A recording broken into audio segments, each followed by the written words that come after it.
Ассаламу алейкум. Арбаңыздар, Кутман кеч, айындар мырзалар, Бишкек шары барсыздарбы, кандайсыздар? Көңілді жігіттер лигасы кезектегі беттеш, біз ойынды баштайбыз.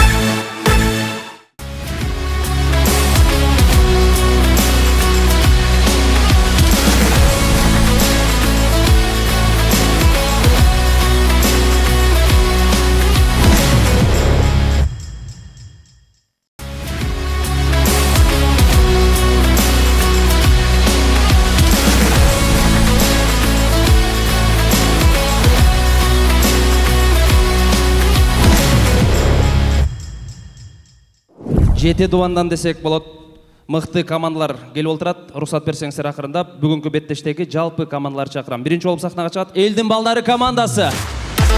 Өткен сезонның чемпиондары.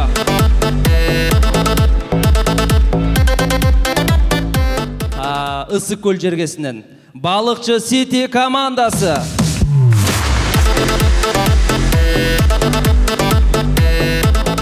Кезектегі команда Арабаев оқу жайын атынан Апапақай жігіттер командасы.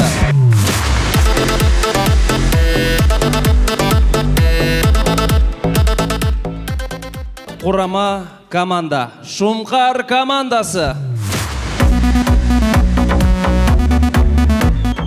Тамадалардан құралған команда Тоймен командасы. Кейші тур командасын тосолабыз.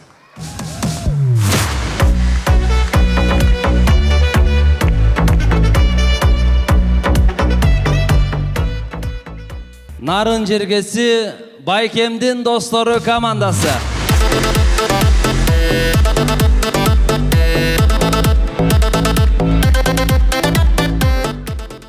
Қырғыз ұлттық университетінің атынан Жарайсыңар жігіттер командасы.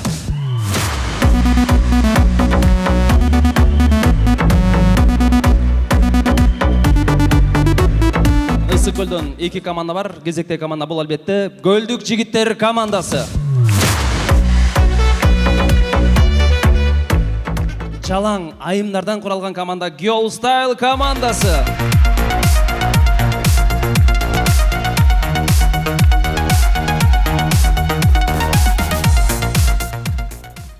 Таластан шыққан команда Талас құрама командасы.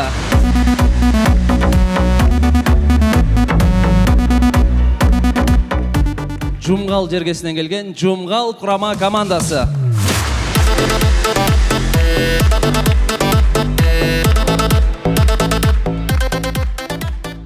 Bir, 2, 3 командасы.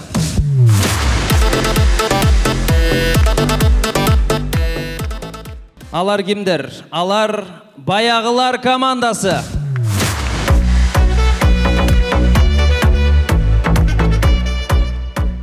Мықты команда Лидер командасы. Мен үшін сені сүйбей қою күні, бақы деп сені маға берген дүні. Сенсіз өткен өмір жалаң арман, сенсіз өткен күндер бар жалған. Құрметті көрермендер, мүмкін болсын сахнада тұрған жалпы 15 командаға бір қатты қол шап беріңіздер.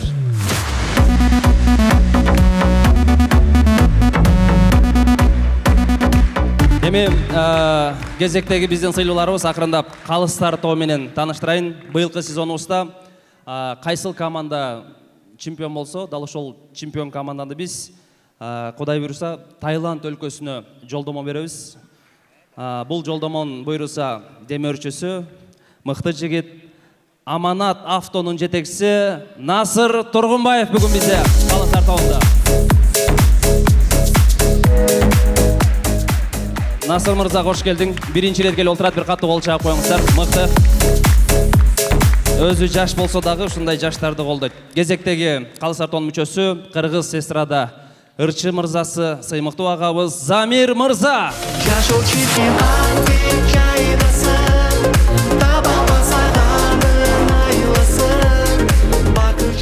Қырғыз эстрада ырчайымы, өзгөчө ырчайым десек болады. Нурилаға бір қол шағылар. Махаббат жоқ деме жаным. Тамашонун чемпиондору Ағыргө Сити командасы 50-квартал Эрмек Талайбеков.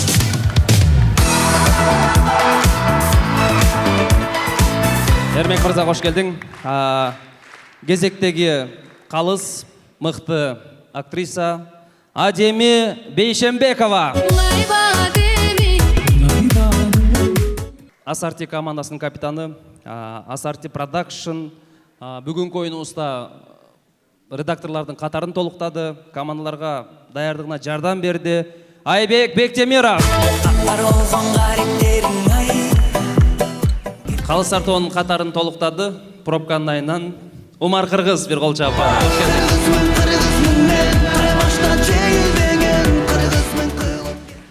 Анда эмесе, урматтуу командалар, көпкө көтүрбөйлү бүгүнкү оюнга ийгилик.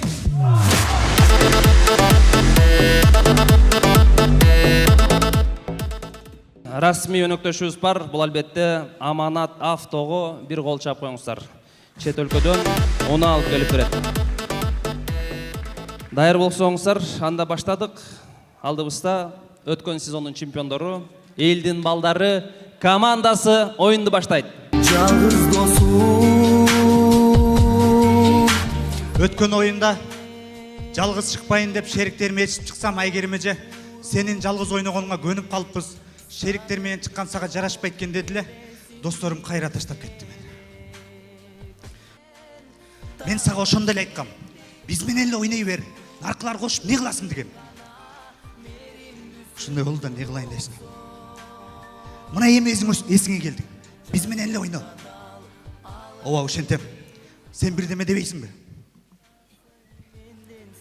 Постоянно ушундай кыласың. Досум, сен жалгыз эмессиң. Не? Мен сүйлөбөдүм. Сен сүйлөдүңбү? Мен да сүйлөбөдүм. Ким сүйлөдү онда?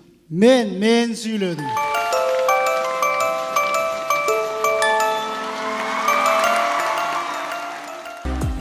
Досум, арттан жалгыз чыксаң, жалгыз чыккандарга жаман эл кол чабат дедиңер го, чаппады го? Примерно дедим го мен. Я помню, она клялась под мной, не предам. Мен оштон атайын келдим, тамаша ойнойм деп келдим. Досумдай, тамаша барбы, мен ойнойм. Болду, как раз сага роль бар, досум. Не? Ушу досуң мага бир аз жакпай атат. Ойногон келди, жардамдашат бизге. Бунун сценарий билбейт, адашып, бит-битин чыгарат. Атайын келди, жардамдашып койсун эми. Не болду, ойной турган болдукпу? Тамаша досум. Көрөбүз достор, кыз жигит жалгыз бактын астында жолугушуусу. Не болду, мен кыз боламбы? Жок, досум, сен тал болосуң. Кандайсың, сулуңуз? Жакшы байкен. Фигураң аябай жакшынакай экен.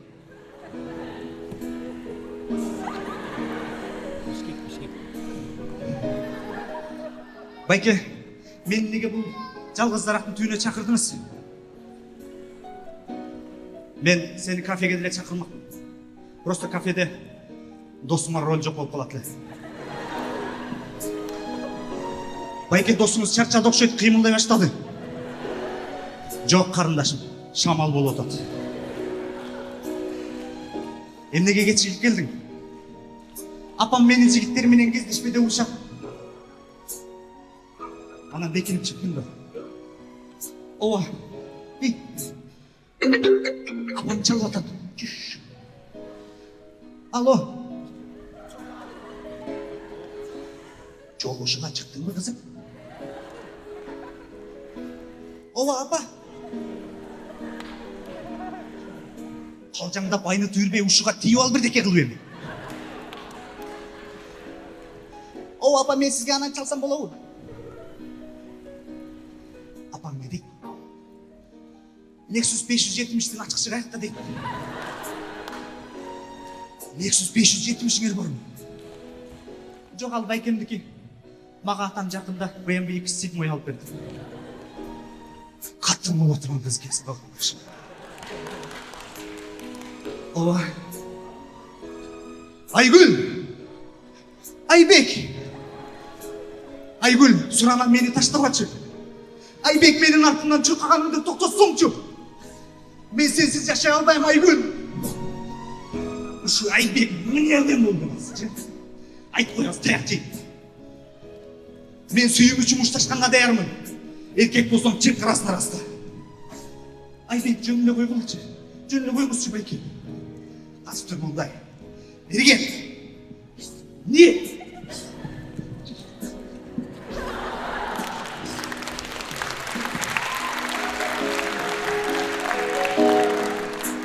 Ай келесі мен не қылғаныңыз бұл? Айбек.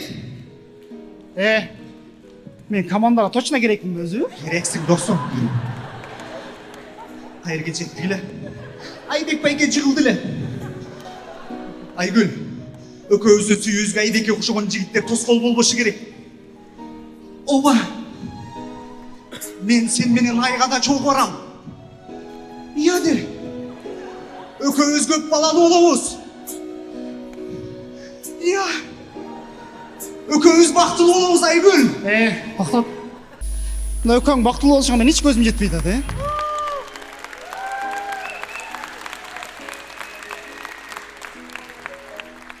Болуптур, майли үйлөндү дейин. Үйлөндүңөр. Никетинде кандай кыласың? Жок, ошону ойлонбой калдым.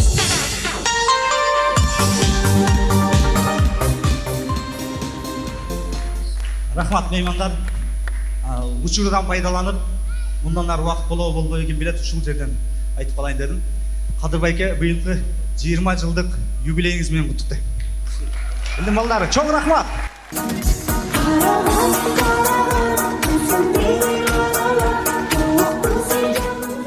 Тереп ТВ-га, Марал радиосу, Минкыял ФМ, Асад Продакшнга терең ыраазычылык билдиребиз. Ысык көл жергеси балыкчы Сити командасы. Биздин эң алгачкы тамашабыз Титаник тасмасы ысык көлдө тартылып калса кандай болот? О, Роза, Джек, Биз чөгөбүз азыр. Ысык көл, түздүү көл, жаным чөкпөйбүз. Мен билбейм, сен точно чөгөсүң. Кош бол. Мен кетишим керек. Каяка кетесиң? 4 балабыз экирдитибиз бар. Эм көрөбүз достор, снос сөзү көңүлдүү жигиттерде айтылып калса кандай болмок? Ким? Дедиге. Икрам. Ушунун арын аты Икрамбы же Икромбу? Ошто Икром, Бишкекте Икрам. Чач снос болуп кетиптир Нурдолет эй, бул ким? Кадыр. Мунун арын бети снос болуп кетиптир. Чурук Кадыр.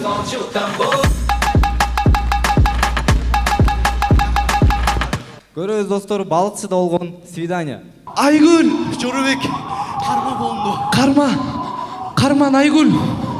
Карман жаным, колуң. Жаным, эртең эле жолугалчы. Неге? Погода вообще болбой койду. Балыкчы Сити командасы оюнубуздун аягын көркөмүр менен бүтүрөлүк деп чечтик. Балык деген балыкчы. Меймандос болсун бардыгы. Жаш команда болсок да талпынабыз алдыга. Алдыңызда болгон балыкчы Сити командасы болду, чоң рахмат.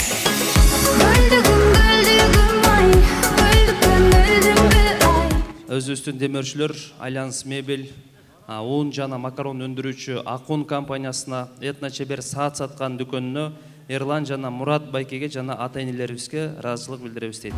Биз көрмандар балыкчы Сити командасына ыраазычылык иретинде бир кол чаап коелу. Жакшы. Эки команда сахнанын артында даяр, тосуп алыңыздар. Апапакай жигиттер командасы. Assalamu alaikum kızlar. Жигиттер. Көңүлдүү жигиттерде жүргөнүбүзгө быйыл 1 жыл болуптур да. Ким эмне таптı ушул жактан сахнадан? Мен көңүлдүү жигиттерден жалтыраган үйөрмөндөрдү таптым. Досторду таптыңыз, Кадыр байке, сиз эмне таптыңыз? Кадыр байкеден эмне таптыңыз? Сиз канча таптыңыз? Жигиттер, ушу Кадыр байке көңүлдүү жигиттерден тапкан акчасын бүт кайрымдуулукка жумшайт экен. Алып айтпай, Икрам байкел ал коданы. Ошо кайрымдуулукка жумшайт деп атпайбы? Жигиттер. Жигиттер жаңылыктыкты барбы? Кандай жаңылык? Нурлан Мотоев байкебиз үйлөнүптүр. Ойчу. Болгондо да 19 жаштагы кыз үйлөнүптүр. 19 жаштагы кызга? Ошондо жана Нурлан Мотоевдин девушкасы өзүнө милфа табылган болупу? Чынды. Ал милфа дейт ал. Папик дейт. Жигиттер, ошол Папик бүгүн оюнга келди. Ойчу. Чакырам. Чакырам. Нурлан Модуев байкөз тосо аласыз. Эй, өчүр, жукур. Келесиң. Эй, бияқта эмне болуп атат? Биякта көңүлдүү жигиттер болуп атат. Көңүлдүү жигиттер. Мени эмне чакырдыңар? Көңүлдүү жигиттерди ошо Кадыр байкөбүз кечегине Кара дуба деген тасма тартканда ошону реклама кылып берип коебуз деп чакырды. Төлөсөң чыгат, төлөсөң иди деп койбоймунбу? Эй, Кара дуба киносун мен реклама кылам деп сөз берген эмесмин. Бирок жакшы кино болуптур. Кадыр. Сарайга чык. Андан көрө биз азыр оюнубузду бир бийлеп биз менен бир оюн баштап беребиз кандайбыз? Эй, мен деген как раз TikTok'то тренд тартып билеп жүрөм. Билесиңер да. Анда былжырабай баштайлы, билейлиби? 둥글게 둥글게 둥글게 둥글게 Рахмат. Биздин кыска нуска тамашаларыбызга күлгөнгө жетишип калыңыздар. Элестетебиз, Уй магазинде. Саламатсызбы? Сүт барбы? Рахмат. Кызыл көйнөкчөн тасмасын баарыбыз эле билсек керек, көргөнбүз. Ошол кызыл көйнөкчөн кыз махыр сурап калса кандай болот? Махырга эмне сурайсың? Жашыл көйнөк. Улантабыз, жанагы эле Уй шаардагы бир магазинде. Извините, йогурт барбы? Улантабыз, Жүргөмүч үйүндө. Кайсы бутум сасып атат? Акчага аябай кызыккан киллер. Так, эртең моуну өлтүрөсүң. Канча? $100,000. 50 миң кош. Неге? Алды мен бир тууган байкемди. Баткенде, жаңы жылды кантип тосушат? Жигиттер, насвай алдыңарбы? Жо. Насвай алган жоксуңар. Азыр 12 эмнени атабыз?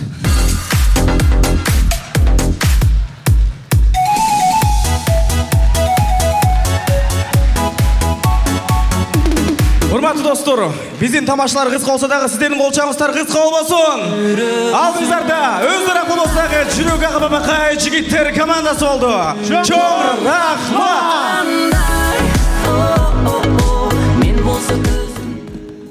Кезектеги команда Шумкар командасы. Көрөбүз достор, күйөөсүн өзгөчө жумушка узатып жаткан аял. Эй, линейка ойнойбуз. Анан шуткалар, Силерден улуу байкеңер бар да, турабы? Ооба. Мына силер алардан калган кийим кийесиңер. Ооба, мына. Мо байкең китети байкең турабы? Менден улуу эзем бар да. Ушу колготка жаман неудобный болот. Кече уктап каптым жумушка, шашып баратам, машинаны отурдум, питет отам. Бекиге чыктым, встречныйга чыктым. Эки полосан кезип өтсөм, ГАИ токтоту, штраф, жазды настроение жок. Ошо эки полоса опасный экен. Ошонун айынан мен камалып кетейин дедим. Анан Ошо камалып кетпейин деп үйлөнүп алдым да.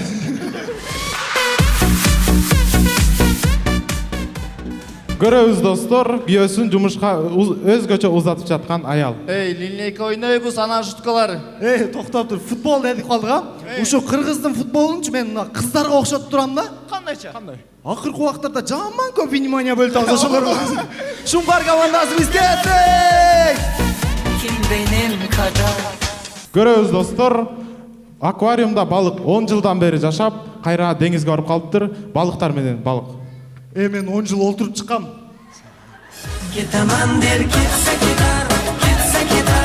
Улантабыз, таластык жылан. Бүркүт, бир келчү. Улантабыз, оштун бери жумушунда. Так, могу мен турат, давай, снос. Шеф, ал, Сунамонто. Сулаймонто. Аша чабырасыз. Наконец-то келди. Көрөбүз, күйөөсүн жумушка өзгөчө узатып жаткан аял. Алло, шеф. Баратам, мал. Катын, мен жумушка кеттим, давай. А поцелуй. Давай. Шүмшүксүң, А буягычы. Кой карабат. Давай. А буягымчы? Карап Давай. А буягымчы? Это на потом, на ужин.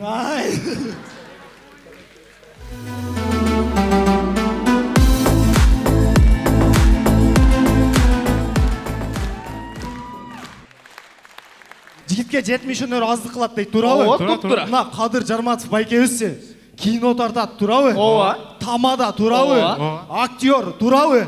Қадыр байке 3 өнеріңіз бар екен, даған 67 өнер жаттап алыңыз. Шұңқар командасы, чоң рахмат. Адам болып жаралып дүйнөгө бір келген конокпуз. Командалардан құралған Тоймендер командасы.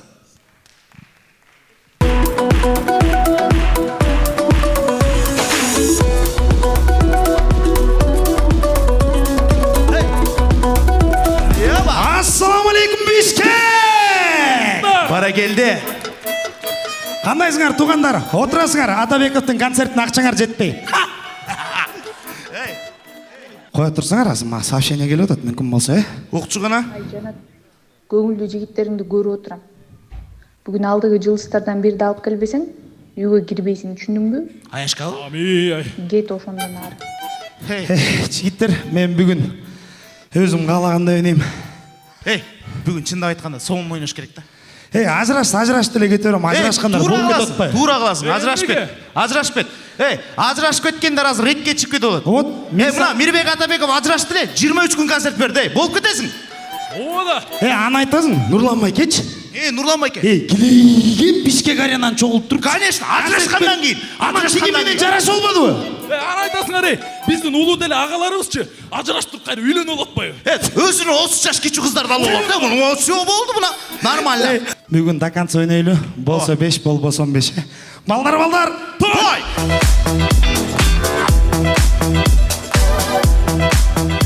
Келгіле туғандар, біздің бірінші тамаша барыстың Қырғызстанда болған той антрак учуру.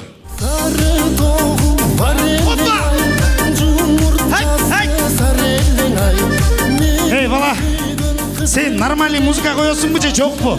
Эжеке нормальный қойып атам го? Нормальный музыка қой бол. Хорошо.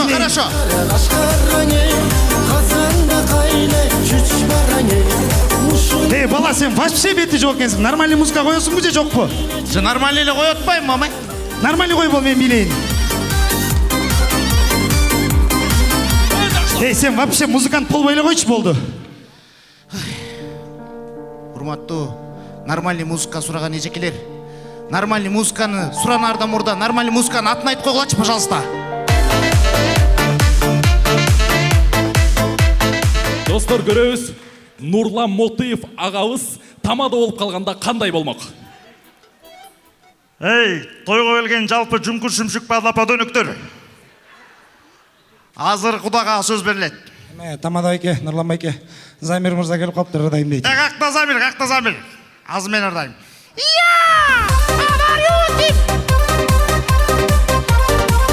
Рахмат.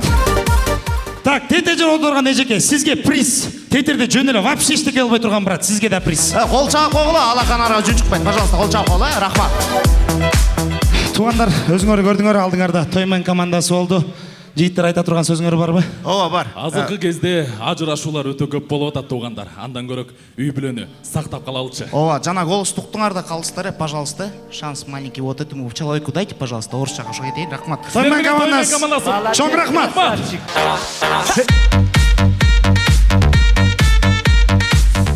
Рахмат. Тоймен командасы өзүнүн ыраазычылыгын гаджет ордо жана Аура парфюм дүкөнүнө билдиребиз дейт. Чоң рахмат. Кийинки команданы чакыралы. Убакытты көп көчөйбөйбүз. Ош шаарынан Кейчи Тур командасы.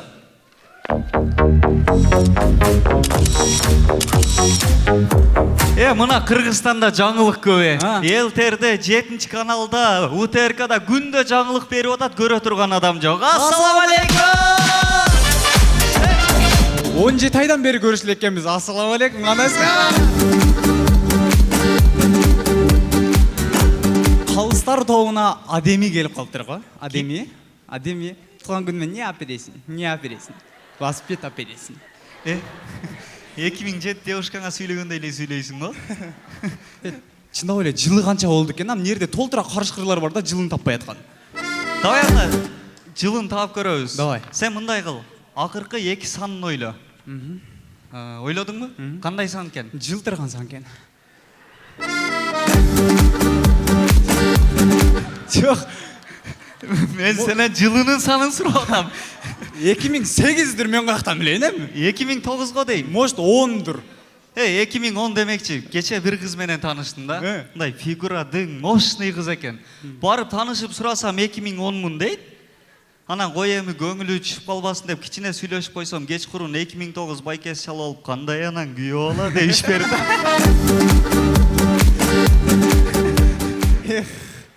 Эх, 2007'лер ушинтип мектепти дагы бүтүп атышат, Биздин кезде кандай бүтчү эле. Мисалы менин көзүмдө сонун бүткөнбүз да. Сен канчачылыксың? 2006.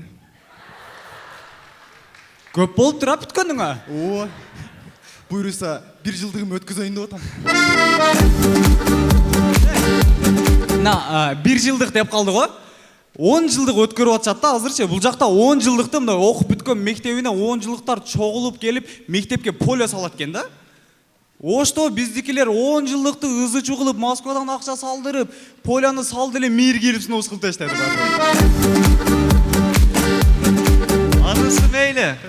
Мына биздин айылда 20 жылдыктар чогулуп, мектепке барып, мугалимдер менен өлө ичип, арасынан бир практикант эжекенин боюнда болуп калып, ал төрөп, баласы чоңоюп азыр Кудайга шүгүр 22ге чыкты мына.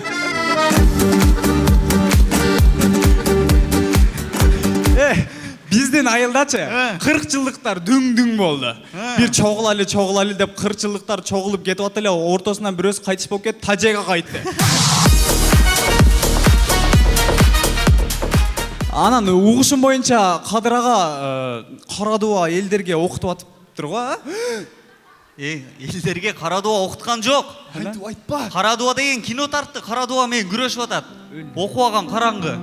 Эси жок. Колуңан келбейт, акылың жетпейт. Сен жашоодо туалет казып көрө элек адамсың. Эшектин тушоосун кесе элексиң сен.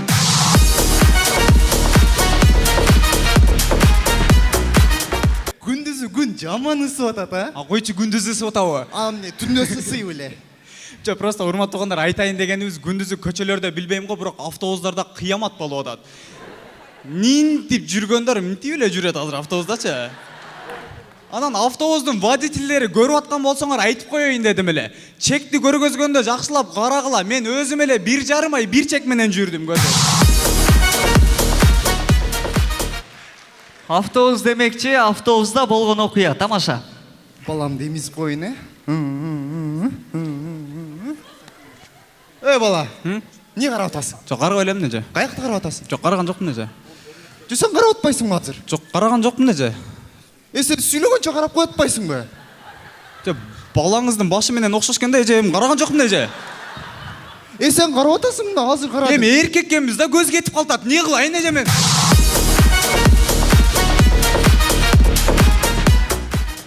Жигиттер, мына Кадыр агабыз менен Икрам агабыз шүмшүк Шүмшүк. Урматтуу туугандар, мурдак оюндардачы калыстар тобу келерин 1 ай мурун айтчу эле бизгечи. Анан калыстар тобу кичине жалып кылган экен. Жана эле айтты да калыстар тобунун келгенинчи. Эми өзүнөн көрсүн, Икрам аганын видеосун көргүлө.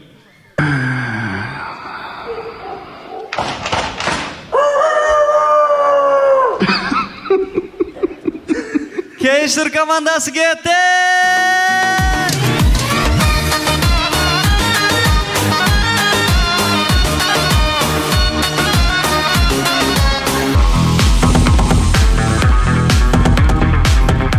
Рахмат, алгачкы тамаша эрте менен саат 5-те. Икрам, мына турдук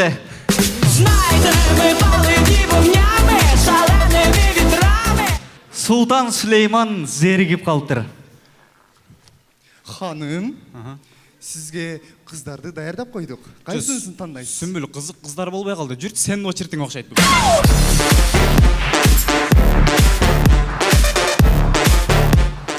Барыбыз роддомдун алдында деген тамашаларды көрүп келгенбиз. Бүгүн өзгөчөлүк киргизебиз. Роддомдун артында болгон окуя. Айгүл. Оу, роддомдун аркасына өт. Неге сиз алдын өтөт элеңиз го дайыма? Билбейм, аркасына өт деп тааныштырды го мына. Роддомдун ичинде. Тур Айгүл, мен кирип кетти аткем. Акушердин бөлмөсүндө. Жөн эле кой, өзүм эле төрөп коем Айгүл.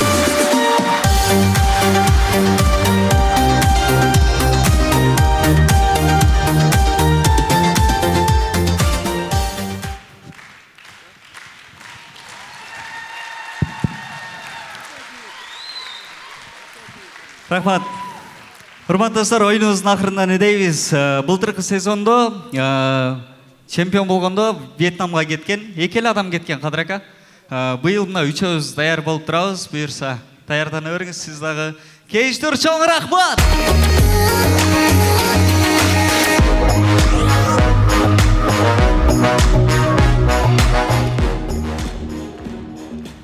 Кийинки команданы чакырам.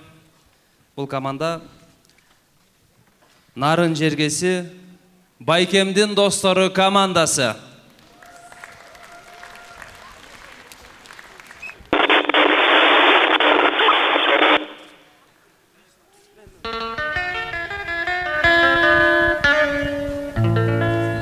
Aşk eski bir yalan, Adem'le Havva'dan. Өзүбүздүн диджей каякта?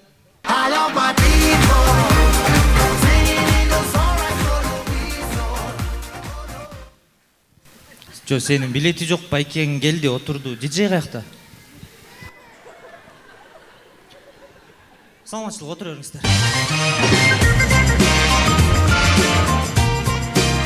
Бизде нарындыктарда вообще маанай жок. Өткөн оюндан кийин өлө көп сыныктык. Силер скучныйсыңар, ырдабайсыңар, бийлебейсиңер, туруп алып эле сүйлөй бересиңер деп. Кой, ырдап кой, бийлеп кой, ырдап кой. Туруп алып сүйлөй бербейсең, кыймылдап кой. Жок дегенде таластыктар жас секирип кой. Бир тамаша айтып алып бийле токтобой. Ой. Не болуп атасыңар? Таластыктар менен лидер туруп атабыз. Ооруп атабыз дейм. Антип бийлеген өзлөрүнө эле жарашат ал. Сага жарашат, мага жарашат. Молодец, диджей. Ай, молодец, молодец. Болду. Бул деми биздин. Токтот да атам. Токтоткула! Коркутуп эле койбойт белең. Бизде башка диджей барбы?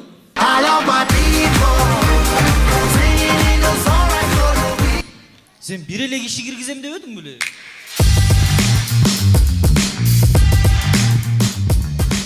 Таанышып бул Саид, менин оң колум. Кебетеси кантет? Оң колум менен жам не кылгансың?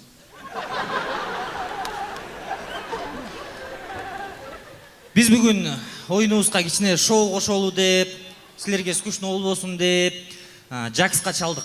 Жаксты чалып чакырдык. Бирок ал макул болбой койду. Анан Атабековго чалдык. Ал да макул болбой койду.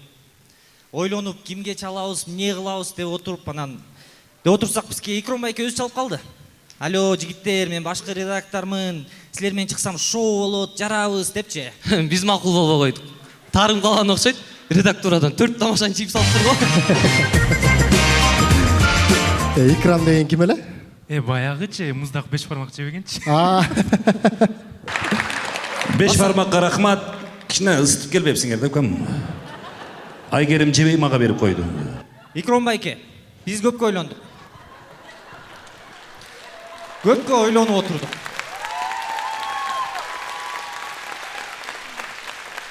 Бирок муну каяка саярыбызды билбей койдук. Так что 5 бармак кайра эле мустак, каякта болсоңуз да кечирип коюңуз. Зато ысык жүрөктөн. Базар жок, базар жок, базар жок, базар жок. Базар жок. Жакында эле нарын шаарыбызда болуп көрбөгөндөй мелдеш болуп өттү. Арыбаңыздар, ардактуу көрөрмандар, биз кой союу боюнча дүйнө чемпионатынын жарым финалдык беттешинен түз алып берүүнү баштайбыз. Сиздер менен мен Жармат Кадыров, жана менин жанымда кой союу боюнча дүйнөнүн 3 жолку чемпиону, кореялык касапчы Кой Цой. Ооба, биз мынакей дүйнө чемпионатынын кимди жаңырып жатканын көрүүдөбүз.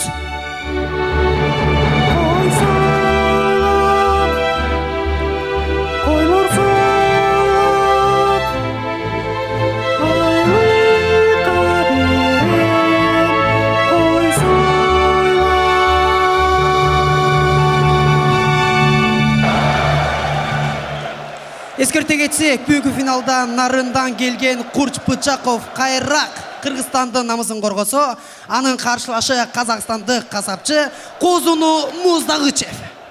Ооба, Койсой мырза, туура айтасыз. Испанияда Реал менен Барселона кез келгенде Эл Классико болсо, бүгүн Кыргызстан жана Кыргызстан беттешип, Мал Классико болору баарыбыздын бүйүрдү кызытып турган учур. Башкы калыс эки касапчы менен тыйныргытуу аземин өткөрүүдө. Бул жерде кыргызстандык касапчы чыныгы койду тандаса, казакстандык адис муляшты тандаганын көрүп отурабыз. Кыргыз касапчысы өзүнүн чөнтөк макисин курчутуп жатат, казактыкы аныкынан чоңураак экен. Кыргызстандык кайраак кылычын алып чыкты. Казакстандык адис болсо тапанча алып чыкты, бирок бул эрежеден тышкары албетте. Бул жерде эмне болуп жатат? Казакстандык касапчы ышкырыкка чейин койду мууздап ийген экен, бул албетте офсайд. Казакстандык адис койдун терисин колу менен жиреп атканын көрүүдөбүз. Ага жооп катары кыргызстандык касапчы буту менен жиреп баштады. Ой, казакстандык касапчы эмне кылып жатат? Башы менен жиреп баштады, урматтуу туугандар. Башкы калыс варга барып видео кайталоону көрүп жатат. Эмне болду деп ойлойсуз? Бул жерде кыргызстандык адиске тилекке каршы сары айып кагазы көрсөтүлдү. Себеби калыс көрсөткөндөй койдун карнын жарып алган экен. Бул албетте эреже бузуу.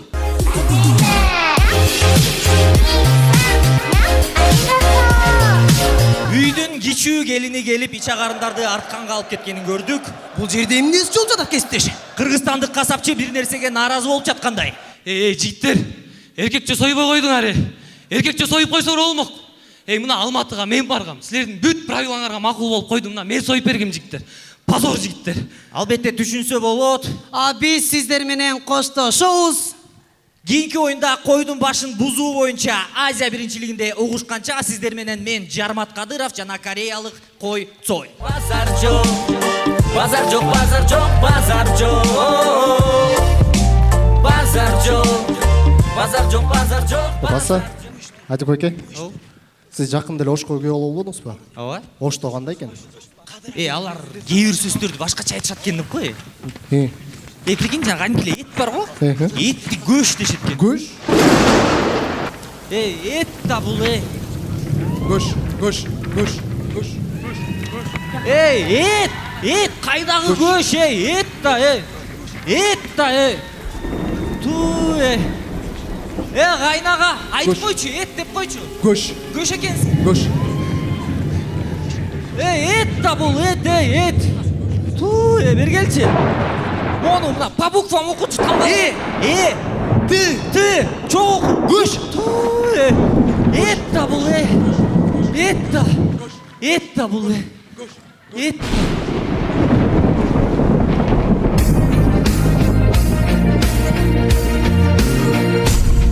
Көш дегин келбей,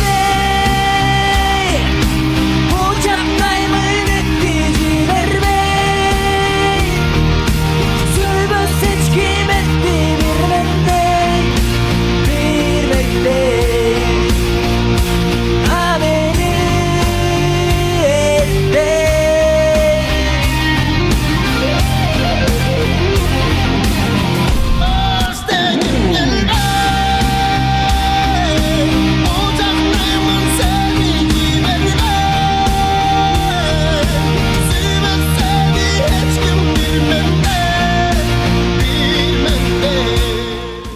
Неважно, как мы называем вещи. На севере эт, на юге гощ. Ведь самое главное, что мы кыргызы. И мы должны уважать свой кыргызский язык. Базар жок? Эмнеге орусча?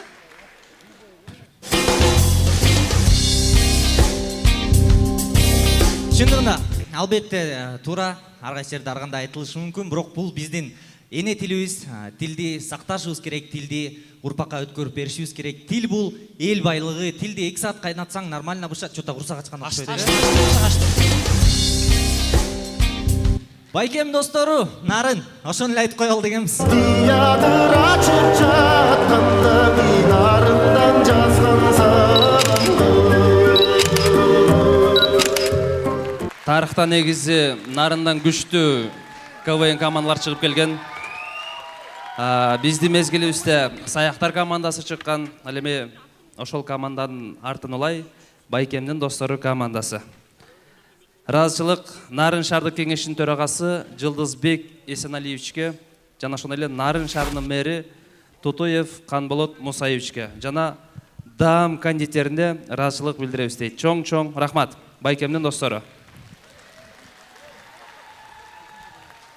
Биз болсо расмий өнөктөшүбүз Аманат Автого билдиребиз жана ошондой эле мыкты медиа өнөктөштөр Супер KG сайты, Супер Инфо гезити, Супер ТВ порталы, Марал радиосу, Минкыял ФМ, Асад Продакшн жана эң негизги командалардын даярдыгына зал жактан жардам берген Жусуп Баласагын атындагы Кыргыз улуттук университетине ыраазычылык билдиребиз. Бир кол чаап коюңуздар.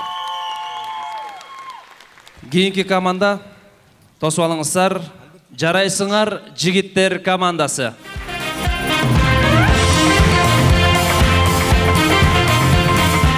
Урматтуу көрүүчүлөр, булар неге ар кандай өңдө кийинип алган деп ойлосоңуздар, биз ар бирибиз бир белгини билдирип турабыз. Мисалы мен жапжашылмын. Жашыл бул жакшылыктын белгиси. Туура. А бул кызыл болсо сүйүүнүн белгиси. Сүйүүнүн белгиси бар бизде мына. Сүйүүнүн белгиси бар. Жигиттер ей, анда меники эмненин белгиси? Жигиттер баштайлы эле окшойбуз. Спорт ордосунда түркүн түстүү тамашалар. Биз баштадык. Өлкөбүздө көп нерселерге тыюу салынып жатат. Элестетебиз, соода сатык кылууга тыюу салып салса кандай болмок? Салам алейкум, брат. Уалейкум ассалам. Картошка албайт белең. Канчадан? 20-дан 20. Түш, брат, 18-ке. Кой, биз деле үй биле багал деп жүрөбүз да. Бирөө келтат повод бербе. Жигиттер, өзүбүз, тачка. Алдыңыздарда Кыргыз Улуттук университети Жарайсыңар жигиттер командасы болду. Чоң рахмат.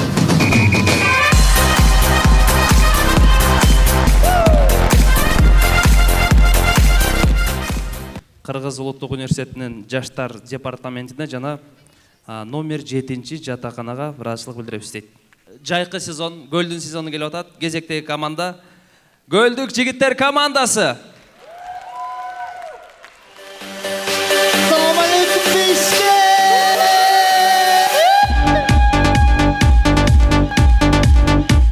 Жигиттер. Ого деген өзүңөргө шлем фу. Ой фу. Ушунча келгенден кийин бирдемени өзгөртүп салбайлыбы? Эмнени өзгөртөлү? Эми биздин президентибиз Садыр Нуркожоевич бийликке келди дагы желекти өзгөртүп салды го. Ооба. Биз дагы көлдүктөрдүн салтын бузбай, могул жакта жөн эле турган бирөөнү өзгөртүп салбайлыбы? Кадыр байке, жыласыңар уже жылдырып салалыбы? Кадыр байкеге тийишпесин. Кадыр байке билесиңби ким? Ким? Кадыр байке бизге окшогон жаштарды эл астына чыгарып, таланттууларыбыз. Кадыр байке кыргыз юморуна, кыргыз тамашасына өзүнүн салымын кошуп жүргөн адам. Анан? Анан өзүнүн аты эле башкача, Кадыр. Кыны сык алмаштырып койсоң, Садыр болуп коюп турбайбы?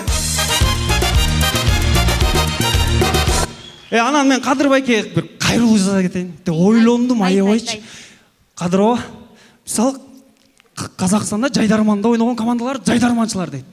КВН ойногон командаларды КВНщиктер дейт. А тамошо ойногондор байкелерибизде тамошоочулар дейт. А мына суроода көңүлдүү жигиттер ойногон командаларды эмне дейт, бизде эмне дейт? Айтып койчу. Мен билем деп кой, көңүлдөштөр дейт, көңүлдөштөр. Стоп. Жок. Эми Үскөлдөн келгенден Үскөл мактап салбайлыбы я? Мактайлы. Мактап мен өзүм баштап берейин, баштап. Стоп, Көлдү менден башка эч ким мактап жактай албайт го дейм.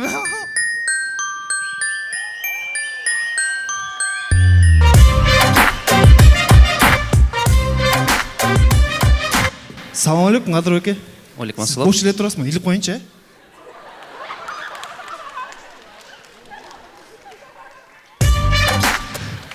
Қадыр байке, айтмақшы сілер, осы шағырына барып қарады отартқан тұрбайсыздар. Ооба. Гөлге келбейсіздер, жашылды отарталы. Айтмақшы, урматтуу қалайық қалқ. Комната өрілет, суткасты 3000 сом. Мейлі коттеджің бар екен, бірақ мында көңіл жігіттердің көрмандарына не даярдап келдің мұндай? Манты даярдап кел. Андай емес. Айо, мен жинді. Қарабайсың, мен неме ыр даярдап келгем атайын ұшу. Мен ғана оқып берші. Қастар тоғын ырдап қойыншы. Бұл жүректен шыққан ырда. Гөл қал, толқып жатқан, ыза болып. Мен келін көңіл жігіттерге ұса болып. Осында қалбай қалған жылдызым естей берем, ыза болып. Жүрегім басып қал, балдақ менен. Албадым, жылдызды мен әңсеген. Алышат командалар жылдызды екі-екіден. А менің жылдызым алуға жоқ, мен әңсеген. Маға жылдыз керек. Үйімді жарқырап тұрған, көрген сайын сүйініп тұрған.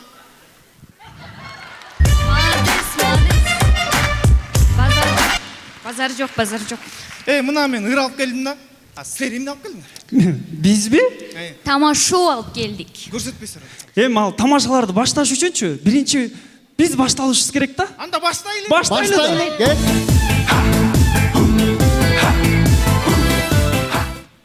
Біздің алғашқы тамашақ Ысық көлдегі Хатико.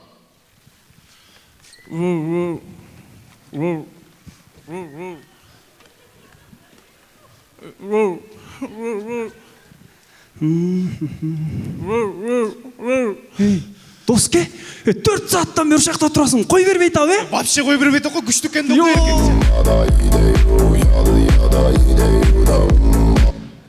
Елестетіңіз достар, Оштың келіндері көлге тұрмышқа шығып қалса қандай болмақ? Апа, бітті шыпыр көріңіз, саат 4 болып қалы құрылы шыпыр өрейін. Қызым, саат 4 болды, ұқта 12-ге чейін. Күлдік тұр, қан тоқтайсың өр, мен шыпыршым керек. Келін, сен азыр шыпыр отсан, қошыналар жаман өлейді, сен ұқта 12-ге чейін, бізде көлді ұқтайды. Апа, шыпыр өрейінші. Қонақтар түштен кейін келшеді. Сен шашпай 12-ге чейін ұқтап, 12-ден кейін аш лямфу жазап қой, Апа, аш деген жақшылы ат орылығы, лямфуны аяқтан қошы олғас, апа. Эми ушул эле көрүнүш көлдөгү кыздар Ошко турмушка чыгып калса кандай болмок? Көлдөн келин алсам ушкандай. Кызым, турбайсыңбы? Апа, саат 4 болду. Корон шыпыр, кошуналар уят дейт. Апа, кринжировый экенсиз. 4 болбоду саат. Ошо эми шыпыр да, шыпырып мага суу даярдабайсыңбы? Апа, коюңуз жаңы 12-ден неметип коюп туруп, 12-ден кийин коноктор келет, сен деген аш басып кой, Аш? Аш лямфу деген жақшы эле ат өрмөс беле. Лямфусун кайка жоготу ийгесиңер. Кийинки тамаша Ысык көл областынын райондорунда мой тойго, чой тойго кичинекей ой кечирип коела. Ымыркайлар ар кандай төрөлөт экен, эми боз тереде кандай төрөлөт көрөбүз. Родной, салам алейкум. Алейкум салам. Качан төрөлдүң, брат? 2 саат болуп калдык кой. Ооба. Качан төрөлдүң, родной сен? Кече төрөлгөн. Мен бүгүн төрөлдүм да кой, родной. Кут бол. Атшы. Родной, сен каяк иштейсиң да, боз терде движение кылып? Азыр иштебейм, мен роддомдон чыккандан кийин катамаран менен движение кылып баштайм азыр эле. Базар жок, анда биз талпа-малпа тартып келесиз, ишкенде. Кет. Эми ушул эле көрүнүш Каракол шаарында. Апа, ама сүт бербейлі қылғачы, лучше ашлямфу менен ишин той кылайынчы, пожалуйста. Эми ушул эле көрүнүш Балыкчы шаарында. Ай, шамалдан балам үч бардат кармап койгула, ай! Баламды кармап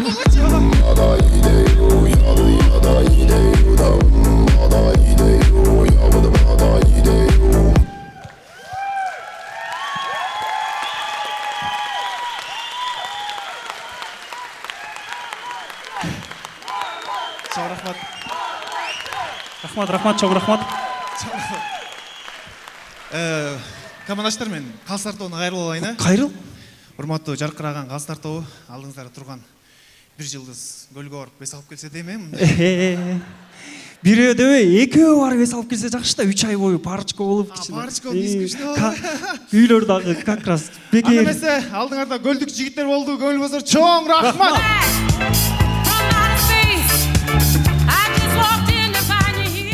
Көлдүк жигиттер командасы ыраазычылыгын Мега Сити соода борборуна жана колдоп келген жалпы көрөрмандарына, ата-энелерибизге, досторубузга ыраазычылыгыбызды билдиребиз. Ошондой эле Шаршеналиев Улукбек байкебизге терең ыраазычылык. Алдыбызда Ош мамлекеттик университеттин атынан жалаң айымдардан куралган Girl Style командасы.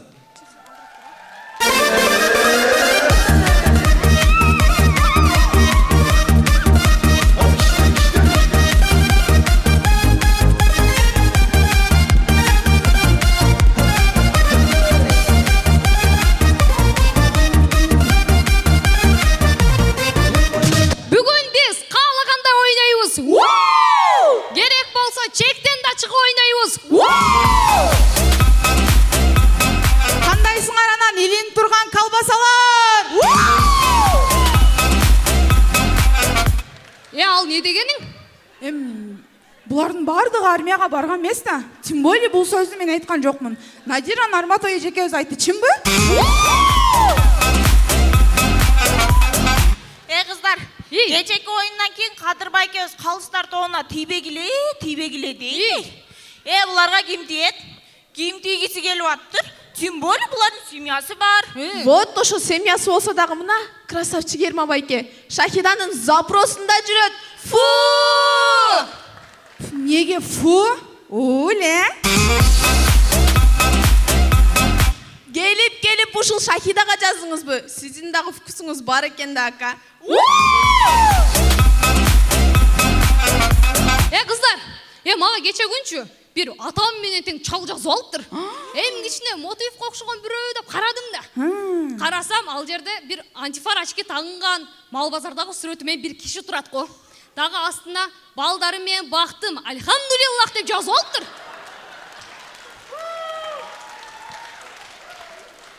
Жумаш, просто Маматжалил уулу .1964 деген аккаунт эмес экенби?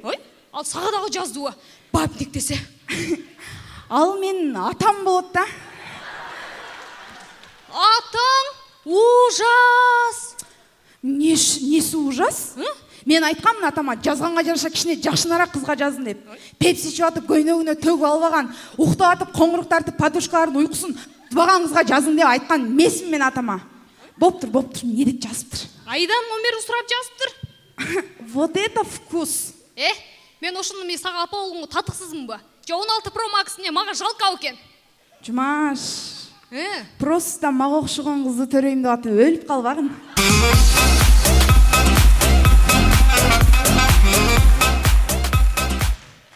Кыздар, андан көрө менин проблемамды чечпейлиби? Кече жигинтим тарынтып алдым. Не болду? Гүл берсем не историяңа салбайсың деп тарынат, Ой, атайын берсем салып кое бербейсиңби? Жумаш, салгым келди. Мына гүлдүн каягын историяга саласың. Мурдума салганыма шүгүр десиңчи.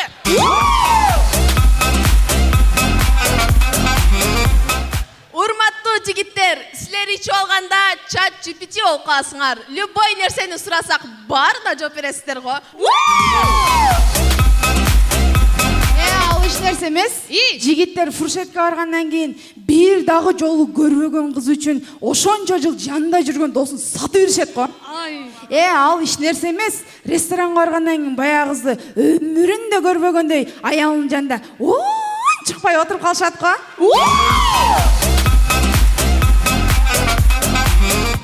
Урматтуу кыздар, жаңы сүйлөшкөн жигитиңер түнү көчө чакырса боёнуп чыкпай эле койгула. Алар силердин баары бир жүзүңөрдү көргөнү чакырбайт. Жигиттер, силер жолугушууга чакырганда биз убагында эле чыгып атабызбы? Кайра убагында киргизгиле да. Не, товарсыз жарылып өлүп калайлыбы?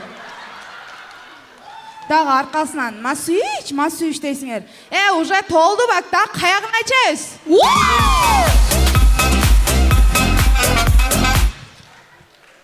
Урматтуу жигиттер, азыр бул сөздү айтардын алдын силерден кечирим сурайм чындыгында. Мына жай келди, күн жылып калды. Кичине маршруткага чыгарда душ-пуш кылып чыккылачы, айланайындар.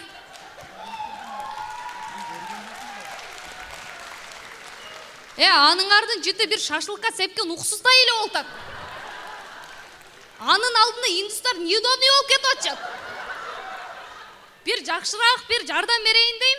Аптекага барсаңар бир Теймурова деген маз бар. Ошону алсаңар бир жумада жакшы жыйынтык берет. Мына өзүм көрдүм го, 3 күндө арылып кеттим кыздар. Аялдарчы, азыркы учурда аябай өнүгүп кеттик да.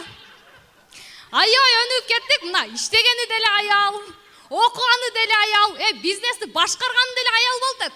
Анан эркектерде бир эле милдет бар экен десеңер, ошол милдеттин дагы аткара албагандар канча, чынбы? Ушул жерде суроодо эркек бизге эмне үчүн керек?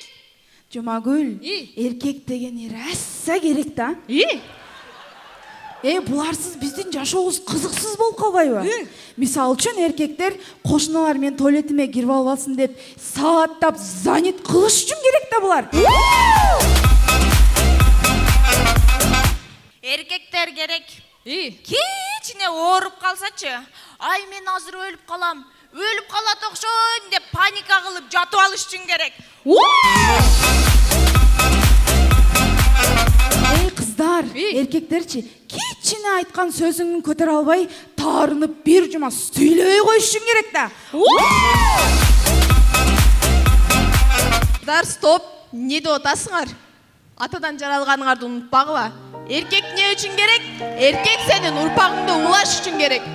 Эркек чек арада четтей туруп сенин тынч жашооңду, намысыңды коргош үчүн керек. Силердин мынтип айтканыңар туура эмес. Эркектердин коомдорду чоң. Мисалы, аял тапкан 100 000 сомго караганда, эркек тапкан 1 сом акча берекелүүрөөк болот. Биз аялдар канчалык кыйынбыз, акылдуубуз дегенибиз менен биз эркектерден бир тепкич төмөн турушубуз керек.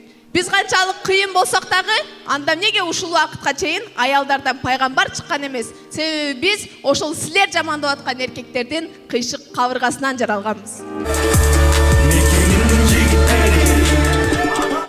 Биз оюнубуздун соңунда эмне демекчибиз? Коомдогу кээ бирки айымдардын сөзүн кээ бирки эркек сымал эркектерге жеткизүү үчүн келдик. Girl Style командасы кыз кылыгы менен.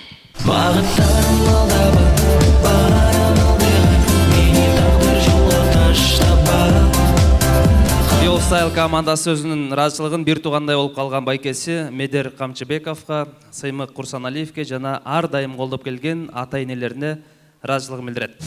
Рахмат.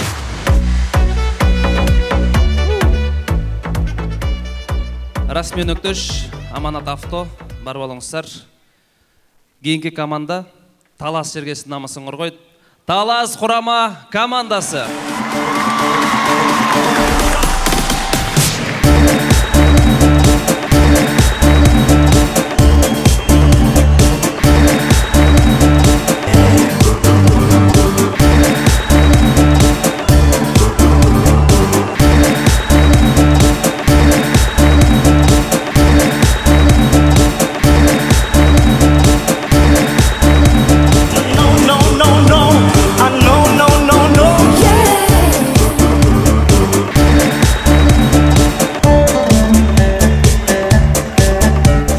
Атабековтың концерті болса дагы аны таштап, жүрөгү көңүлдүү жигиттер деп согуп келген Талас командасы алдыңыздарда. Бишкек, ассаламу алейкум!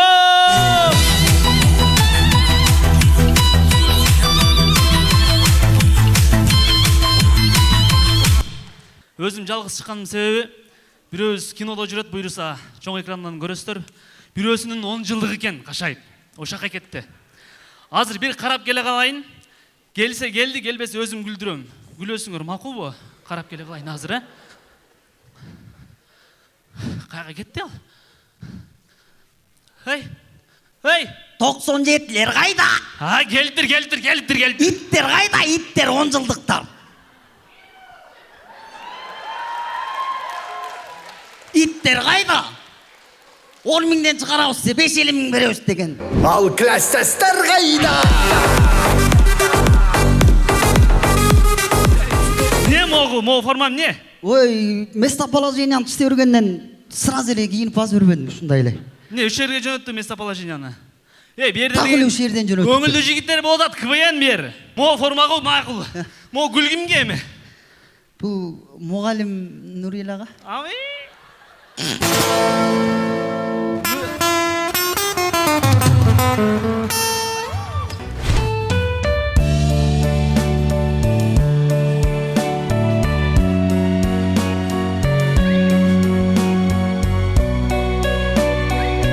Кандайсыз?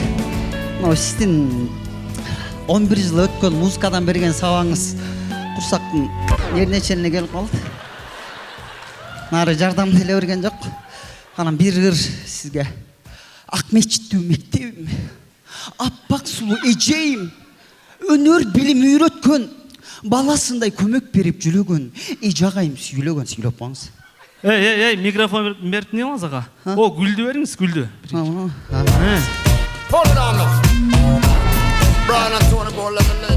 Адеме кандайсыз? Пресс кандай экен, пресс? Эй, ким өз класс жетекчи? Умар Кыргызда. Кечигип жүрө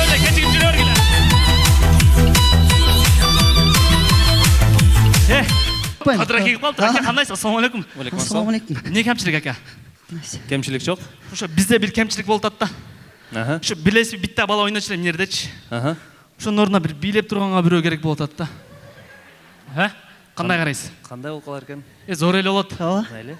Диджей, кой.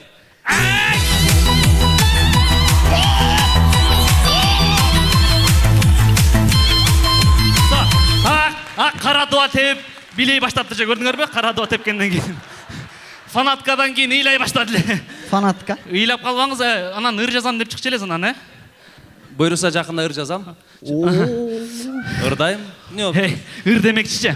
Мирбек акемдин ыры менен баштабайлыбы, Давай. Бийлеп туруңуз, Шунун күнүн бар мендеби, ойнамай келип койгуң келеби, сен болсо бериштери таптаза, курасындай бар. Баштайлычы.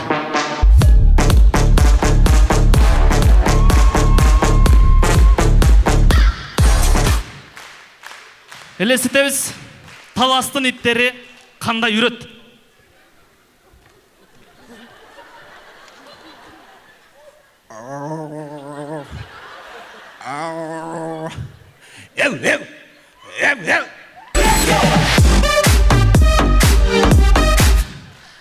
Жануарлар Калыстар тобунун Instagram баракчасын карап атыптыр. Адеми Бейшенбекованын Instagram'ы.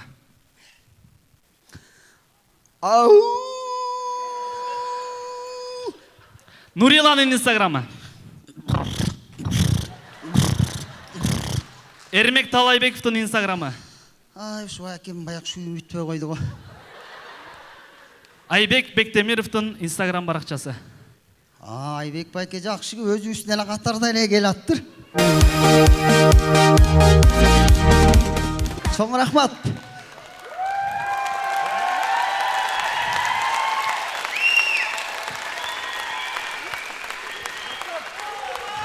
Рахмат. Сүйлөбөй тур. Атат, сүйлөбөй тур. Карабыз.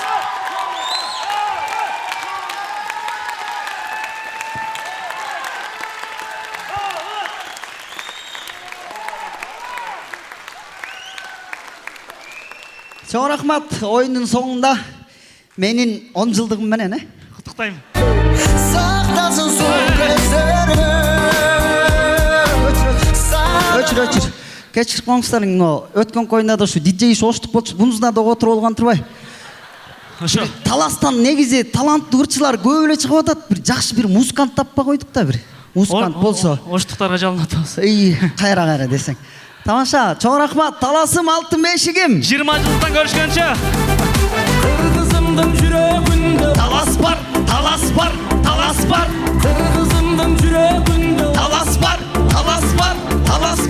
Ыйык шарын аламбат кыз атың бар.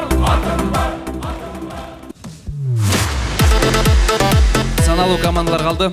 Кийинки команда алдыңыздарда Жумгал жергесинен келген Жумгал курама командасы.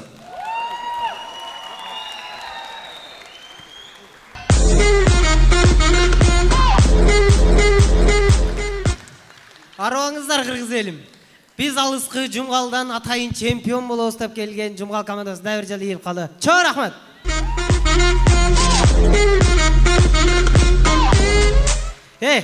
Жигиттер. Могу бишкектиктер бизди кой дешеткен.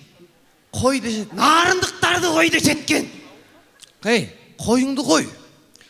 Сен Жумгал командасыбыз дедің го. Жумгал командасы болуп туруп, мына жалалаттыкты эмне кошуп алдык? Жалалаттарды жамандоо. Азыр биз түкүргөн жерден гүлдөсү чыгып атпайбы?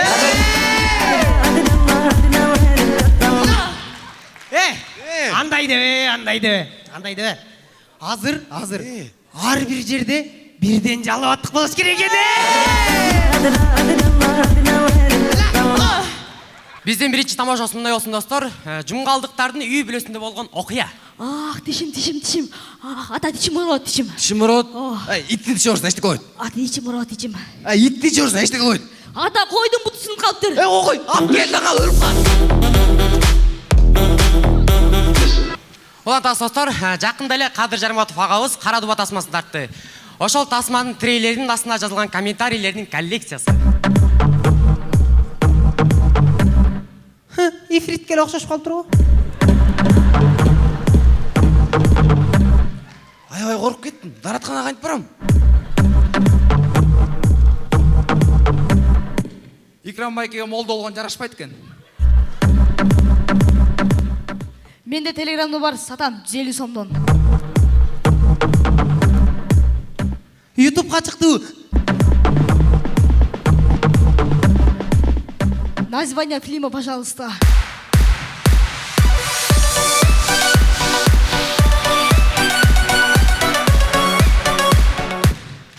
Чоң рахмат. Жүгүнсөңөр. Бизге кол чабат. Урматтуу көрөрмандар, Байкемдин достору саяктар эмес. Биз мына чыныгы саяктар. Сиздер менен Жумгал командасы. Чоң рахмат. Сен үшін буду я лучший.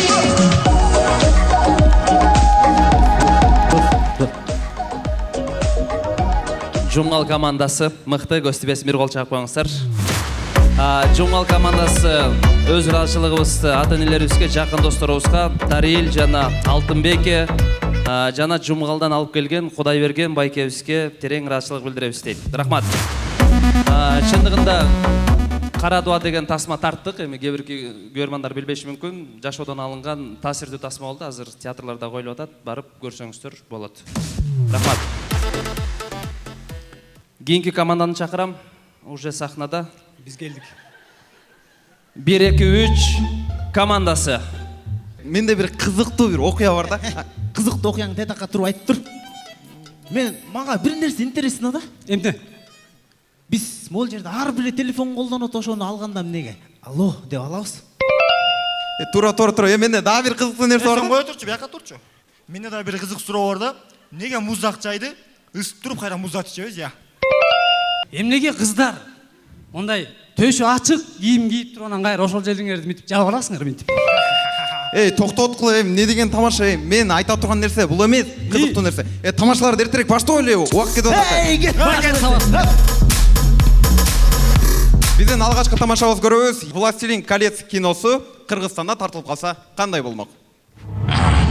Пришел ко мне моя собственность, моя любовь, моя прелесть. Гүлназ Чыныбек кызы, бияктан эмне кылып жүрөсүз? Биз жолуктуктун съемкасы тияктагы башталдыбы? Барыбыз эле түнкү клубтарда болсок керек, Ошол түнкү клуб кечки саат 11-лер чамасында. Кыздар, биз жаңы эле тааныштык. Таанышканыма абдан кубанычтамын. Бир чогуу отуруп тамактансак, сок, чай эмнеден коеюн. Келиңиздер. Ушул эле көрүнүш таңкы саат 5 болду. Ачкым келе жаңыдан сүйдүм барагы. Жаным, мен сени жоготкум келбейт. Мен сеничи 2 саат көрсөмчү, 2 кылымдай эле сезилди да. Сен башкача экенсиң. Мен таштабачы, Жази. Жази эмесмин. Гузи. Таштабачы. Гузи эмесмин. Бекжан, тур. Мен Азатмын. Тур. Жана кыздар, кана жана кыздар. Биздин тамашалар кыска жана нушка. Мышыктай мыялатпай, арыстандай азастан кылдык. Ордолуу ош жергесинде жүгөрүнү макада эткен 1-2-3 командасы тамашанын аягында жалпыңыздарга пока дейт.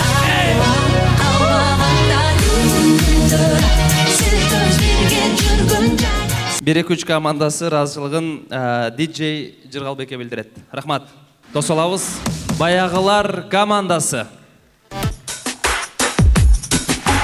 Азыр жашоо чотка, ар адамда сотка. Мафонунда жак утурдайт машиная бошка. Шардын ичи пробка, шашпай басып кнопка. Аял эркек баары айдайт автомат коробка.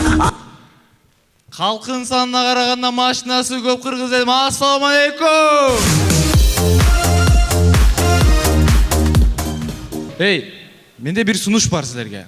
Мо жибек жолун ыйман жолу деп өзгөртпөйлүбү? Неге? Мындай түндө апаң чалып, балам каякта жүрөсүң енді? Ыйман жолунда апа дегенге. Интернет тармагында мык кагуу тренди аборт жерде болуп жатат.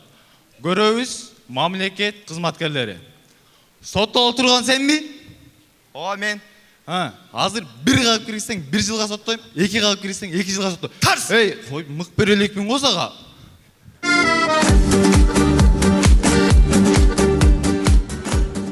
Биз оюнубуз аягында жаштарга кайрылалы деп чечтик. Улуу инсандардын аттарын көчөлөргө аларды урматтап, сыйлап коет. А биз эмне кылып жатабыз? Ахунбаев эмес, Иса Ахунбаев. Бакамбаев эмес, Жомарт Бөкөнбаев. Разаков эмес, Исхак Разаков. Сиздер менен болгон баягылар командасы чоң-чоң рахмат. Иллюзия. Сүрөттөрдөн жаралган. Биз улантабыз соңку команда, мыкты команда, Казакстандын Жайдарман лигасынын Супер лигасында оюн көрсөтүп, жакында жарым финалга жолдомо алып келишти. Кол чаап койсоңуздар болот.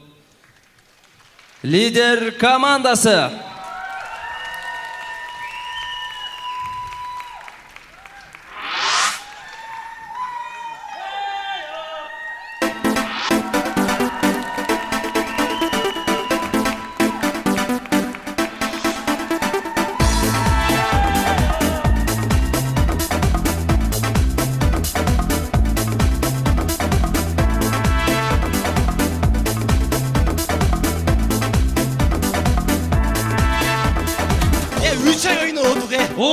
Голодняк болып қалдық, меге теп баштады, түшкө чейин кире баштады. Ойын bu.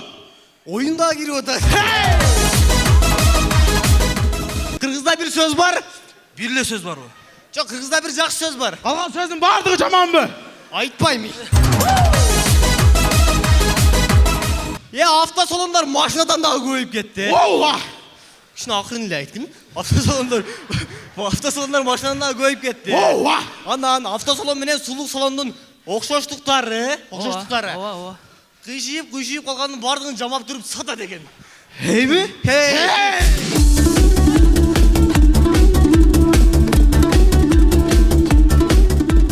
Еттегім келбейді. Дай.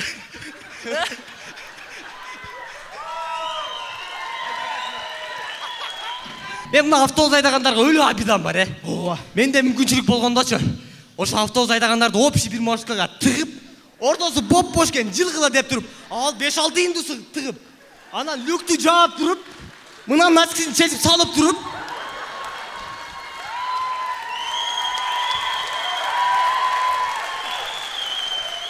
мынан носкиsin білесіңер, шешіп салып, пробкаға салып ала, бексадай дейді. Gel xıqır oyun öyle hemen. Ne gezeceğim lan?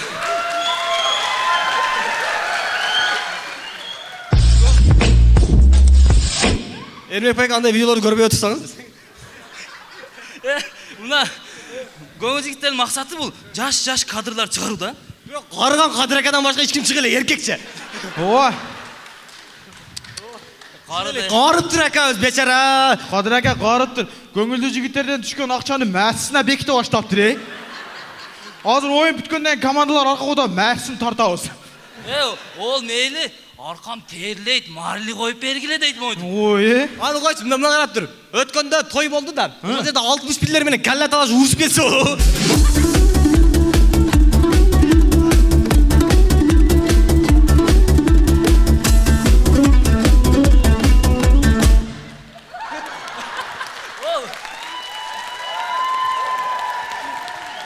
өлбөлүм деп койсо. Мына караңгылачы жакшынакай болуп, кымча бел болуп, сулуу болуп Айбек Бектемиров келип калыптыр. Караңыздарчы. Мына Жаңыл мырзабы? Замир мырза. Замир мырзабы? Замир мырза. Анан так. Бул калыстар тобун тайсыңбы? Жо, тааныбайт экем. Таиландга путевка берген кишини кантип тааныбайсың сен? Тааныйм. Тааныбыз. Ким айтчы гана? Тааныйм деп эмне кыласың? Ким? Тааныйм деп отонго болду. Таанысаң ушундай адам тааныш керек. Мына Замир мырзаны тааныбай кой. Башкасын тааныбай кой. Тааныш керек да, турабы? Ооба, тааныш керек. Телефон чыккылачы, эмне кыласың?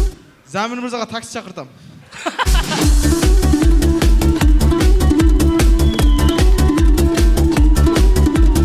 Ойлойм да. Мындай элге аралашпайсыңбы? Эл эмне болуп атат, сен эмне болуп атасың, Мына айдеми неге отурат дейм да. Кичине кылмыш кылып түрмөгө отурбайбы дейм да.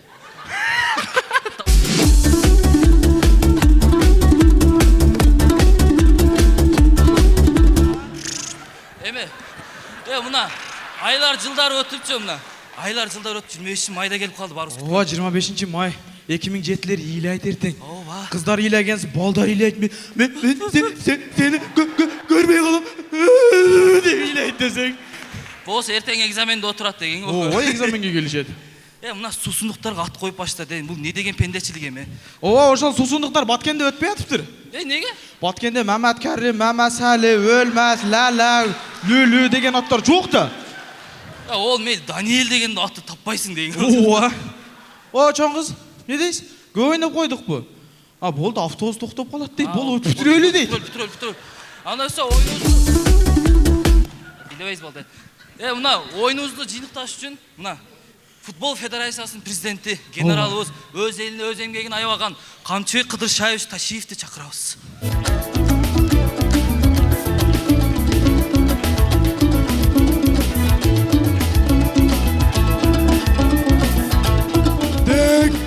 Мен так дейм. Берден эмне митинг кылып атасыңарбы? Жок, көңүлдүү жигиттер. Көңүлдүү митинг кылып атасыңарбы? Жок. Митинг кылганда токтотуш керек. Так. Бул ким?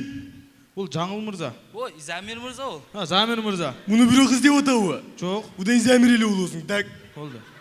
Дагы эмне маселелер болуп атат? Мына Олимпиада жакындап атат. Олимпиадага даярдык кандай жүрүп жатат? Олимпиадага даярдыкты. Биз кыз келиндерден баштадык. Так. 10дон төрөй турган болсо, эми 11ден төрөсө. Футболго бир команда болуп калат экен. Ооба. Алыңар жетип атса, так. 14-15ден төрөгүлө. Реалды жөн эле утабыз. Ооба. Жакшы да 14-15 жылдан кийин Айнуранын балдары Реалга өтүп атыптыр десе. Так. Мына жеңил атлетика чуркоо боюнча айтып берсеңиз. Биз ар бириңиздер чуркашыңыздар керек. Мына ошко бир мэр жөнөттү келе. Жакшы чуркап атат. Баары сыноо кылып атат. Так. Молодец, чуркаш керек. Кино кескин өнүгүп жатат, ошол жөнүндө айтып берсеңиз. Кино боюнча Эрмек. Көрүнгөн кино тартып кетти. Так, өткөндө мына Кадырладагы Карадоо деген кино тартыптыр. Анан бир нерсе айтып коеюн. Кадыр, репост кылып бериң ака деп жаза бербе мага.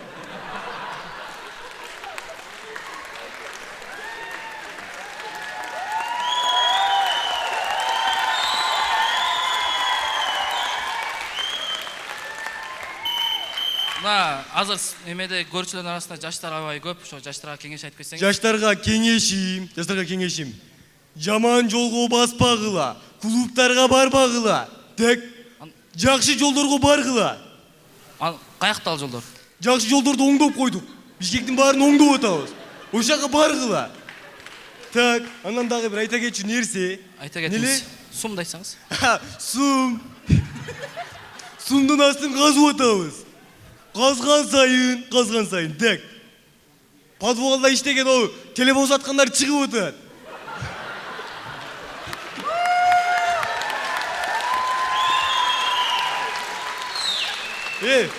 Умар Кыргыз, Эрмек, кайра эле келип, калыстар тобуна отура бербей, иштегиле. Эртең жай келатат, көлгө барып, шортик чейин жатканыңарды көрбөйүн, айтып коеюн. Так, иштегиле. Биз иштешибиз керек. Эс алуу деген нерсе бизде болбошу керек. Эми мен кетейин. Каяка? Көлгө.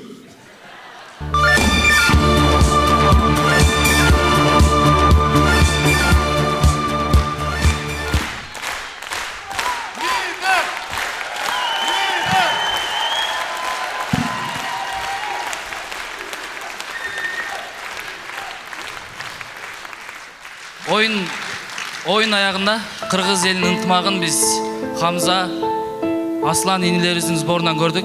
Бирок азыр Аймерим карындаşыбыздын сбору дагы деле уланууда. Барыңыздар билгендей, Аймерим карындашыбыз сборунда жашыл түстү тандашкан. Бул жашыл түстү тандоонун бир себеби бар. Жашыл түс бул пайгамбарыбыздын эң жакшы көргөн түсү, эң урматтаган түсү болчу.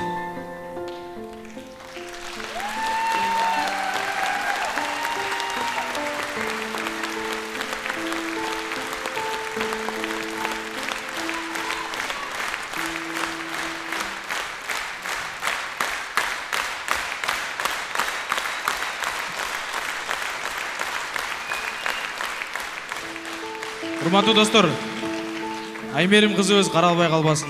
Эгер азыр колуңуздардан келсе, жүрөгүңүздөрдөн чыккан канча болсо дагы ушул каражатты ушул Аймерим кызыбызга которуп койсоңуздар, өзүбүзгө эле жакшы болот.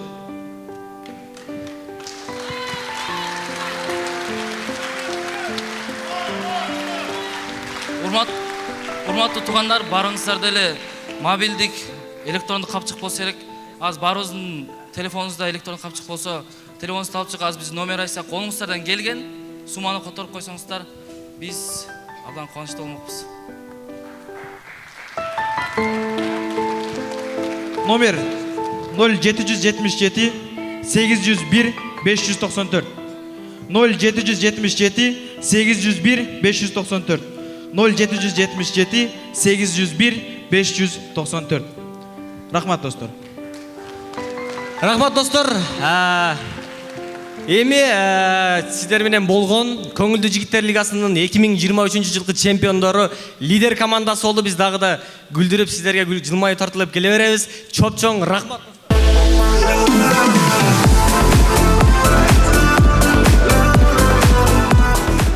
Азыркы номерде Луиза М деп чыгат, М банк номер. Колдон келсе которуп коюңуздар. Чындыгында өлкөбүздө деги эле эч ким оорубасын. Ооругандарга жаратканым өзү шифа берсин.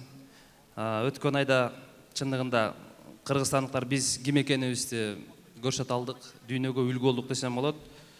Мен кыргызстандык болгонума сыймыктанам.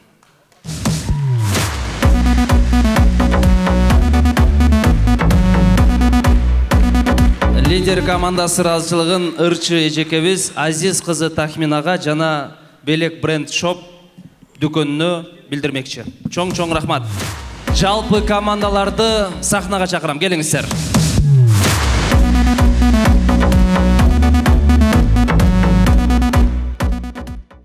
Насыр Тургунбаев, микрофон сизде.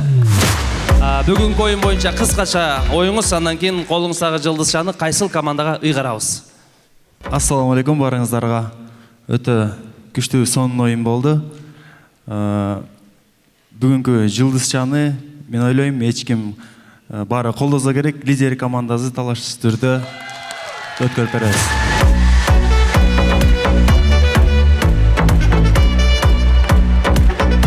Лидер командасы дагы бир жылдызчаны багынтты. Чоң рахмат. Насыр мырза, сизге рахмат. Анан урматтуу калсар тобу, бүгүнкү оюнда өтө эле мындай күчтүү чыккан команда болсо, ал командага 2 жылдызча бергенге укугубуз бар. Рахмат. Замир мырза, кезек сизде. Кутмандуу кечиңиздер менен урматтуу күлкүш коздору, мага жаккан команда бул KG Tour, Байкемдин достору, Girl Styles, анан Талас командасы өзгөчө мага жакты. Анан ушул жигиттер жакшы даярданып келди деп мен өзүмдүн көз карашым боюнча айтып кетейин. Анан тематика боюнча дагы айтып койсом болобу кадыр? Болот. Сиздин оюңуз. Жигиттерге тематиканы баягындай кененирээк алса деп ойлойм да. Көбүнчө ушу областтын баягындай өзгөчөлүктөрүн эле айта беришет экен. Бул нерсе уже канча жылдан бери келе жатат да. Анан дүйнөлдө эмне болуп атат, Орто Азияда эмне болуп атат, темалар аябай көп. Ошол темаларды камтыша деп мен тилек айтып кетет элем. Анан дагы мыкты даярдана бериңиздер, өнөрүңөргө өнөр кошуло берсин. Мен өзүмдүн жылдызымды бүгүн ошол кыздардын кырк чачуулуу Girl Styles'ка берем деп. Girl Style командасы. Менимче экинчи жылдыз менен. Күз айларында дагы 2 оюн болот. Жылдызча эң көп топтогон 4 команданы буйруса финалга алабыз. Финал декабрь айларында болот. Анда эмесе ырчайым Нурила кезекте.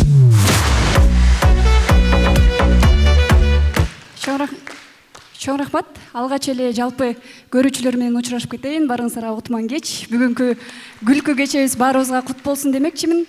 Бардык командалар жакты мага. Эң сонун бул жерде отуруп алып бизге сын айтып койгон оңой. Негизи ушунча элдин алдына чыгып, өнөрдү көргөзгөн бул өзүнчө бир чоң жетишкендик десем болот. Андыктан мен дайыма кайгырып келем, жылдызча бирөө эле болгонуначы. Себеби жаккан командалар аябай көп. Ал эми өзүмдүн жылдызчамды болсо жаш балыкчы командасына бергим келди. Анткени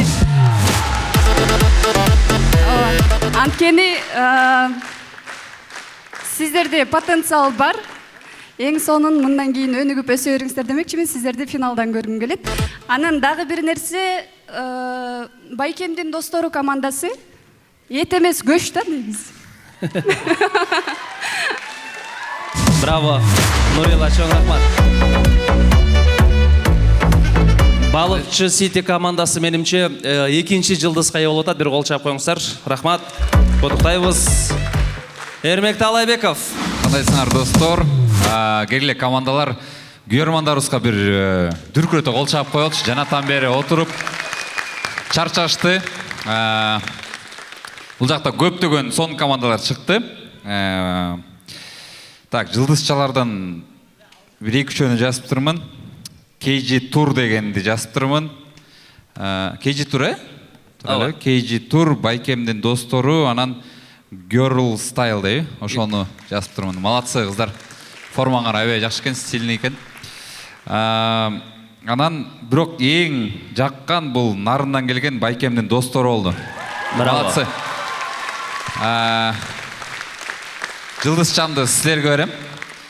Келе бергиле. Анан лидер командасы малатсы, бирок сахнадан мынчалык көп кутурбагыла. Азаматсыңар. Эрмек Талайбеков. Байкемдин достору нарын. Экинчи жылдызча кут болсун.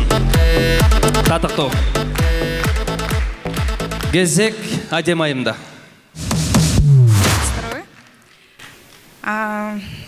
Мен деген кыска нуска эле сүйлөп коеюнбу. Көп кутурган балдарга бергим келип турат көбүктү. Кутурган балдар, лидер командасы.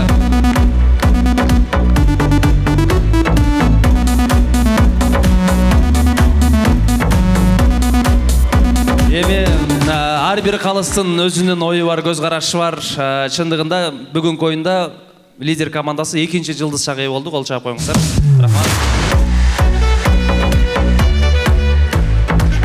Кутурган балдар, анан калган командалар кийинки оюнга кутурбагыла силер дагы. Айбек Бектемиров. Ассаламу алейкум. Кадырбайке да жол чоң рахмат чакырганыңызга. Командалар чоң рахмат силерге. Өзүңүз башында айтып кетпедиңизби Кадырбайке ошо редактор боюнча депчи. Кээ бир командалар тилекке каршы редактурадан чийилген тамашаларды ойноп салдыңар. Бул санга эмес, сапатка иштегиле. Силер көп ойносоңор күлкүмүштүү болуп кетпейсиңер. Лучше чыгып 2 тамаша менен жарып кетип калган жакшы. Анан кошуп салган командалар менен кийин өзүңүздөр сүйлөшүп аласыздар. Мага жаккан команда негизи бир Брюслинин сөзү бар экен да. Мен 1000 удар билген адамдан коркпойм, 1 ударды 1000 жолу кайталаган адамдан корком депчи. Ошо даярдыкта да көрүнүп калат да. Кайра кайталаганыңарчы. Ошол даярдыкты мен KG Tour'дан көрдүм, азаматсыңар. Сахнада учуп жүрдүңөр, ошо көзүңөрдөн көрүнүп турду даярданганыңар. Байкемдин достору Пушки, адабият. Силерден адабиятты көрдүм. Көлдік жігіттер жақты, Girl Style, сілер всегда жүректе жайсыңар, азаматсыңар. Лидер, азаматсыңар, біраз тартып, кененшілікте. Барыңар азаматсыңар, маға жаққан, негізі көп бүт барылы жақты, көзінен оты күйіп тұрған, келешектен бұйырса жақшы нәрселерді үмітті өндірген, бұл көлдік жігіттер. Браво.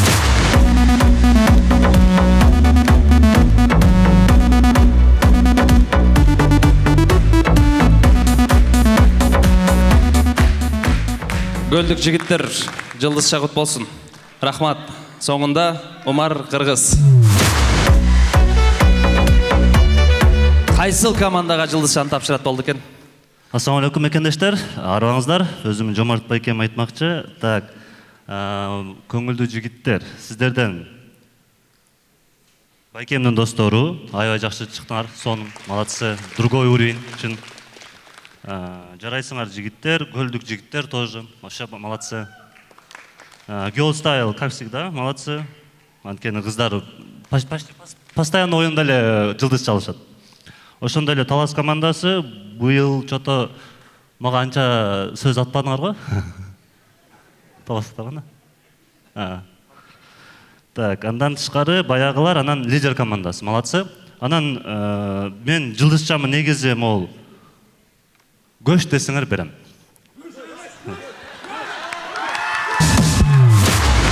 Байкемнің достары.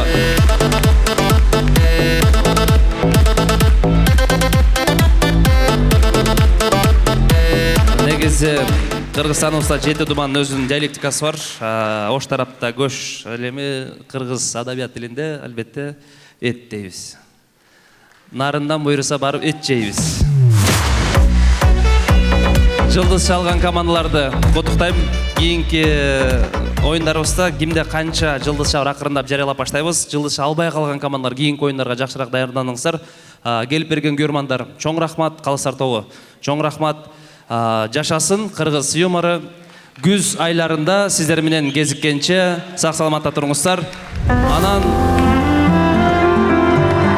Қарадуа тасмасын барып көріп қойыңыздар. Рахмат. Анда месе баштайлы, алға қадам таштайлы, ары бері баспастан тәртіпті біз сақтайлы. Сағыздардан арылып, ушақ сөзді айтпайлы, телефоның өчіргінда чүртөгіңе таштағын. Жалалабад, Бишкек, Ош, Ысы көл, Баткен, Нарын Талас қошылып, борборға біз чоғылдық. Жетті дубан жаштары, бұл долборды қолдойбыз, тамаша ойнойбыз.